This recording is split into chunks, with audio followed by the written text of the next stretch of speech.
네, 안녕하세요. 예스맨입니다. 항상 구독과 좋아요는 저한테 힘이 많이 되고요. 소중한 시간을 쪼개서 광고 한 편씩이라도 끝까지 봐주시면 정말 깊이 감사드리겠습니다. 그리고 제 영상의 속도가 마음에 들지 않으신 분들은 영상 상단 또는 하단에 속도 조정기가 있으니 잘 참고하셨으면 좋겠습니다. 닉네임 정보님께서 비트코인 3달 내 정고점 2만불 돌파 가능성이 보여진다 라고 이렇게 또 정보를 하나 올려주신 게 있는데요. 이건 이제 개인의 차가 있기 때문에 그냥 그런가 보다로 그냥 받아주셨으면 좋겠습니다. 내용을 보시게 되면 현재 차트상 비트코인 상방의 채널을 브레이크 아웃을 조짐을 보여주고 있으며 비트코인의 OK와 여러 악재에도 불구하고도 현재 이 하방을 견뎌내고 있기 때문에 앞으로 11,000불을 더욱더 공고해지게 되면 앞으로 더 상승할 여력이 매우 높을 것이다 라고 이런 내용을 보고 있습니다. 닉네임 GNG님께서 비트가 곧 크게 쏠 수밖에 없는 이유라고 해가지고 똑같이 차트 분석에 대한 내용을 또 남겨주셨는데요.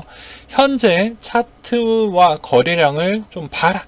거래량이 좀 많이 줄어드는 거 아니냐? 이 말은 상승 추세가 계속 유지될 수 있다라는 거다.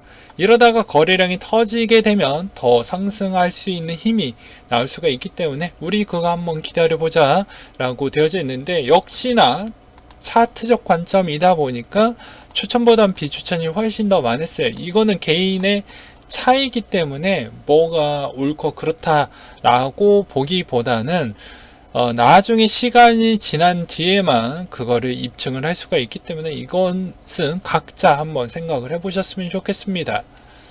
2020년 3분기 중앙화 거래소보다 성장한 탈중앙화 거래소라고 해가지고 타이틀 보면 되게 그냥 자생해서 상승한 것처럼 보여지기도 해요. 근데 그건 아니죠. 디파이 영향이라고 보시면 될 것 같습니다. 여기에서도 디파이 과대 광고와 이자 농사로 인해서 총 거래량이 88%나 증가를 했다라는 걸 볼 수가 있게 되겠고요. 여기에서도 8월 달이 가장 크게 상승을 했다라는 걸 볼 수가 있습니다. 그리고 이 영향이 어디에서 나왔냐? 디파이이기도 하지만 수압 부분에 있어서 거의 많이 나왔고, 여기에서도 유닛 수압이 대부분 많이 차지를 했다. 반대로 생각을 해보면 유닛 수압이 인기가 많이 떨어지게 되면 덱스에 대한 거래소의 거래량도 많이 축소가 될 수가 있게 되겠죠. 그리고 오히려 또 그럴 일이 안 생기고 나머지에 있는 세컨드리 쪽에서 더 성장을 해주어서 그걸 메꿀 수 있는 측면도 생각을 해볼 수도 있습니다. 그렇지만 통틀어서 보게 되면 큰 틀은 말 그대로 디파이 시장이 죽지 않아야 덱스 시장도 그대로 유지가 된다 라는 거는 현재까지는 그러해요. 만약에 디파이 시장이 죽어도 덱스 거래소 자체가 계속 유지가 될 거라고 하면 무언가가 또 하나가 필요하든지 아니면 덱스 거래소 자체에서 무언가를 또 만들어내야지만 가능하다라는 점을 기억을 해두셨으면 좋겠습니다. 업비트 인도네시아에서 암호화폐 선물 거래소를 만든다라고 되어져 있는데 큰 의미는 없습니다. 그 이유는 인도네시아 쪽에 있는 현물 거래소의 거래량이 거의 쓰레기급이기 때문에 이거에 따른 기대감은 별로 없어요. 네.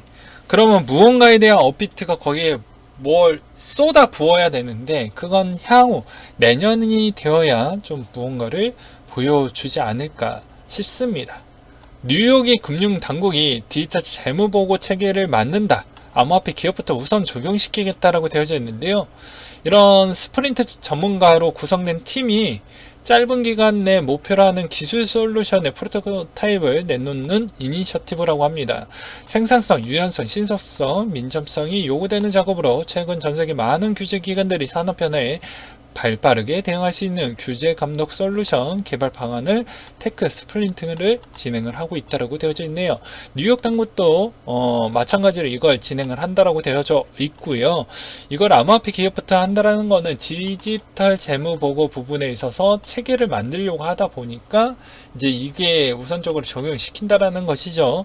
그리고 조금 더 깊게 생각을 해본다고 하면 암호화폐의 이런 재무적 구도를 만들어 놓게 되면은 말 그대로 암호화폐 기업에 있는 그 기술적인 있는 가치도 재평가가 될 것이고, 그리고 또 하나는 그 발행된 코인에 대한 재평가가 실제 돈에 대한 가치가 입증이 되고 평가 가책이 선정이 되기 때문에 이제는 엄연히 제도권 쪽으로 들어오는 시선이라고 볼 수가 있게 되겠습니다. 반면에 또 이거는 좀 어떻게 보면 이 재무 평가를 해주는 그 곳에서 또 평가를 제대로 잘 받을 수 있을지 없을지에 따라서 나중에 또 그 코인 회사가 이득을 많이 볼 수도 있고 오히려 손해를 더 많이 볼 수도 있기 때문에 그 점도 좀 체크를 해보셨으면 좋겠습니다. 메이커다오가 카카오 블록체인 클레이튼을 합류했다라고 되어져 있는데요. 요게 클레이튼한테는 되게 좋은 소식이라고 볼 수는 있게 되겠습니다. 또 클레이튼에 대한 소식인데요. 미국의 전자결제 1위 기업 페이스북 대신 카카오와 손잡은 이유는 무엇일까요? 라고 해가지고 보게 되면은 되게 재밌습니다. 예. 미국의 전자결제 1위 기업 월드페이와 1억 명이 넘는 동남아시아 사용자를 보유한 메신저 앱 잘로의 운영사 VNG 굵직한 기업들이 클레이튼의 공용 운영사로 합류를 하며 시장 선점의 가능성을 보여주었다. 그래서 내년에 이제 무언가를 좀 해보려고 하는 그런 제도적 움직임이 더욱더 확실해지니까 카카오가 이제 본격적으로 움직이려고 하는 것 같습니다. 카카오 쪽은 이거에 승부수를 아마 던지려고 하는 것 같습니다. 왜 그러냐면 카카오가 갖고 있는 것은 다 내수 플랫폼입니다. 기껏 해봐야 해외 쪽에서 가져갈 수 있을 만한 플랫폼은 약간 좀 빈약하긴 하지만 웹툰 시장 빼고는 없습니다. 예, 이거는 좀 엄밀히 이야기를 하면 현재 내수 시장에 있어서에 대한 평가는 아직까지도 주가에 이미 다 녹아들었더라고 좀 보고 있기 때문에 만약에 여기서 한 템포 더 주가 대비를 성장시키려고 한다고 하면 이렇게 나가줄 수밖에 없다라는 점을 기억을 해 두셨으면 좋겠습니다. 그러니까 이건 우리한테 매우 좋은 소식이고 어떻게 보면 약간의 간접적으로 보게 되면은 지분 구조 형태로 보게 되면 뭐 두나무 업비트한테도 좋은 소식이라고도 볼 수는 있겠죠. 디지털 위안화의 위기감 드러내는 일본 하나의 디지털 화폐가 세계를 지배하지 않을 것이다 라고 이야기를 했는데요. 일본의 중앙은행의 카미야마 카즈시케가 이런 이야기를 했다고 합니다. 그는 일본의 중앙은행이 다른 나라의 CBDC 발전 상황을 면밀히 주시하고 있으며 그들의 노력을 통해 배우기를 희망한다고 했다. 중국뿐만 아니라 다른 국가들도 움직임이 포함이 된다고 했다. 이어 일본 중앙은행이 CBDC를 발행한다며 발행된 수량과 법적 보유 한도의 상한선을 만들 가능성이 있다며 상업은행에서 자본 이탈을 받기 위해 이 같은 규제가 적용될 수 있다고 제안을 해놨다. 다만 선택사항이며 확언할 수도 없다라고 덧붙이기도 했다. 이거는 한국은행 보고서에서도 미리 적혀져 있었어요. 그러니까 시중은행에 대한 역할이 많이 적어지고 거기에 예치금 비중이 어떻게 보면 다이렉트로 개인의 지갑으로 들어가 버리기 때문에 시중은행이 이제 대출 장사나 이런 거에 대한 범위폭이 줄어들기 때문에 리스크가 커진다라는 그런 측면이 좀 있죠. 그 순간에 약간의 뱅크런 사태가 일어날 수도 있다라는 우려적인 형태도 좀 이야기를 했기 때문에 이런 거에 따른 뭐 약간의 장치와 조치 같은 건 좀 있을 수도 있을 것 같습니다. 안 그러면 그냥 무작위식으로 개인 지갑으로 이제 이렇게 이전이 그냥 되어버리면 나머지에 있는 기업 대출의 만기 시점과 뭐 또 채권 만기와 또 뭐 개인 대출 부분이나 뭐 그다음에 그 외쪽으로 이제 은행이 갖고 있는 BIS 비율 부분을 어떻게 또 중간에 바뀌는 그 시점에 어떻게 처리를 하느냐에 따라서 또 은행의 신용 등급 평가가 좀 달라질 수가 있기 때문에 좀 애매한 것 같아요. 그것까지는 저도 뭐 확언해서 말씀을 못 드릴 것 같고요. 그냥 현 추세는 아마 이런 형태로 갈 것 같다. 그 대신 이거는 장치를 하나를 해놓고 아마 그런 형태로 진행해야 은행의 리스크를 축소를 시킬 수가 있기 때문에 아마 그런 형태로 하지 않을까. 그러다 보니까 시중은행들이 요새는 경영자 입장에서는 1년, 2년보다는 10년, 20년 주기로 보기 때문에 이런 쪽에서 좀 신경을 많이 쓰고 있다라는 점도 눈에 띄고 있는 실정입니다. 그래서 최근에는 해당 시중 은행들이 옛날에는 창구형 직원 또 뭐 그냥 일반 은행 직원들 위주로만 그렇게 뽑았는데 요새는 좀 분위기가 많이 바뀌어가고 있어요. 그게 어떻게 바뀌어가고 있냐면 이제는 IT 개발자의 스킬을 갖고 있는 직원을 더욱더 선호하고 있는 형태입니다. 그래서 구미은행은 채용을 내놨는데 왜 욕을 먹냐면요. 보면은 봐보세요. 디지털 사전과제 제출, 디지털 역량을 파악하기 위한 사전과제 부여, 전문 자격 제외, 그리고 온라인 디지털 교육과정, 의무 이수 필요 이렇게 해놨어요. 그리고 구분을 보게 되면 다 IT 개발자입니다. 그러니까 이게 왜 욕을 먹냐면 이거 자체가 말이 안 되는 이유 중에 하나가 여기에서도 써져 있습니다. 취업의 갑질이다.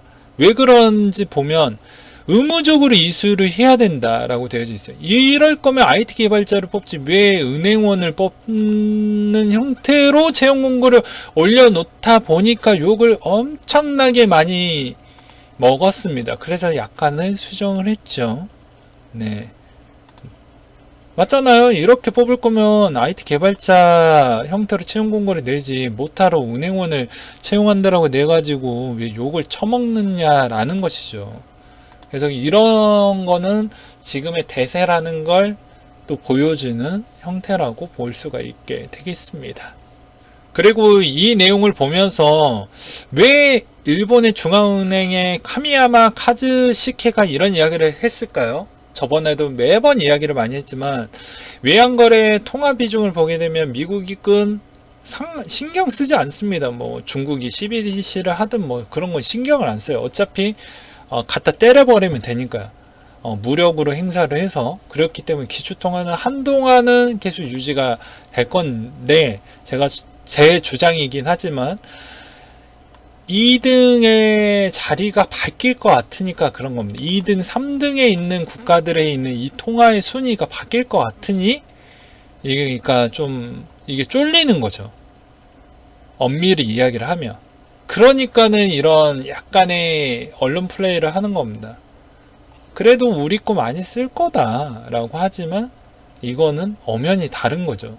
나중에 시간이 지나면 알겠지만 일단 제 생각은 변함이 없습니다. 아마 중국의 CBDC를 하게 되면 여기는 바뀌지는 않겠지만 여기는 거의 고정인데 여기 이 2등과 3등에 있는 이쪽이 과연 버텨낼 수 있을까? 라는 것이죠. 네. 오늘은 여기까지 준비를 했고요. 항상 여러분들한테 힘이 되고 도움이 되는 예스맨이 되도록 하겠고 이상으로 마치도록 하겠습니다.